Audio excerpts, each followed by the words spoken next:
Pane mashoko akasiyana-siyana ari kuuya achitaura pamusoro pe the opposition yamuri kuona panguva ino kuti for the meantime it is silent. Aiwa, it do not take part in protest, but tiri kuona kuti vanhu vari kuuya vachinyanya kutaura pamusoro pe the most important figure with the opposition as advocate NACHAMISA. Sinapinda mashoko nevision yenyaya yabuda achitaura pamusoro pa-advocate NACHAMISA.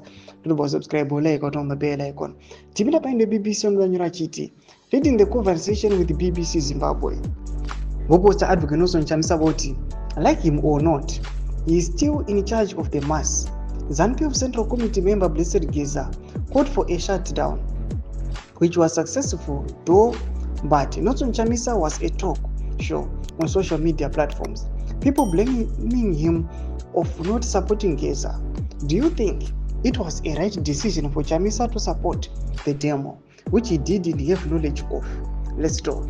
Mashoko anotaura pamusoro pa-advocate NACHAMISA zvinzi aiwa, imi munoti kudii pamusoro pa-advocate NACHAMISA muzoti aiwa is one of the opposition figures. Aiwa vanyatsozivikanwa kuti aiwa avari controversial, vanyange vakashedza kuti vanhu ngaisangene pakati nyika isino nomukana.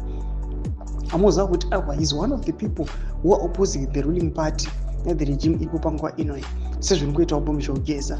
But panguva ino zvonzi NACHAMISA upa mhaka yekunzi aiwa why is it hauna kuhelpa pomishogeza to fight against the regime. Mashoko ari kuuya panapa vanhu vanotaura zvakasiyana-siyana pamusoro pake, vamwe vachimuti aiwa you are wasting our time, my bible verses and the likes. Asi chimbotiudzei kuti was it wise kuti advocate NACHAMISA vazvidistance but aiwa inini handina kana any idea about zviri kuitawo pamusoro pemaprotest. Tiudzei mafungiro enyu moti kudii pamusoro pechitiko ichi.